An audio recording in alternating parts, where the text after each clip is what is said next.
Oregon is minus, what are they, -7 as of this recording? There's some 6.5, some 7s. Yeah, mostly 6.5. There was some 7, and it's actually open. Oregon -3. Got steamed pretty heavily on Sunday.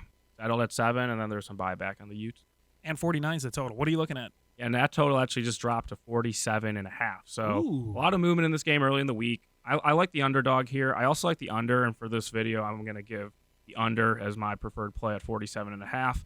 I know Utah offensively did pretty well against USC, but USC, not a good defensive team, as we know. Oregon, a much better team, the strength of their team, although their offense is pretty serviceable with Bo Nix. And I think the road Bo Nix stuff is kind of a myth ever since he did go to Eugene and got out of Auburn. So I'm not going to use that reason as a reason I like the Utes. But Utes, they haven't lost a game at home with fans since 2018.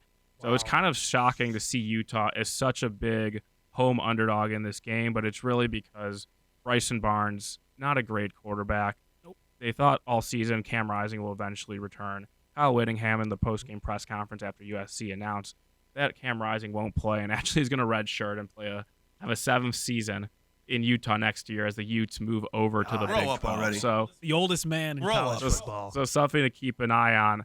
But yeah, I like the under here. Just I don't see Utah scoring too much, but at the same time, really trusting their defense to keep this game close. I think the under, or betting Utah plus the points, kind of correlates to the under. So just because it's not at +7 right now, I'd prefer the under in this game.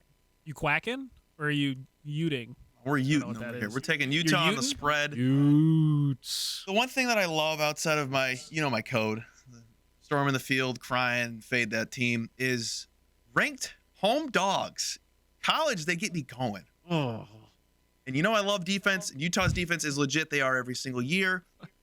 Bryson Barnes, if you could just maybe show up like you did last week, this bet will look fantastic. But like Nate said, you can't go into Rice-Eccles Stadium and win. It's impossible. One does the it. Utes. No one does it, but the Oregon Ducks are going to do it on Saturday, and they're going to cover -6.5. And I know you talked about everyone goes into Utah. They can't win. The winemakers know it. The bettors know it. Everyone at this point knows it. They don't. So I think it's kind of interesting that Oregon comes in as almost a touchdown favorite to a game like this. I think this Ducks team is just too good, and if it wasn't for like a last-minute touchdown last week, they would have covered against Wazoo, too. They got backdoor coverage. So I think this is a complete Oregon team. This is as balanced as we've ever seen them. Bo Nix on the road isn't a thing anymore. He's fine on the road, as just as good as he is at home. I think the lines are going to be overpowering for Utah. I think their defense is going to be overpowering for Utah. Give me the Ducks to cover in Utah. 6.5. I love it.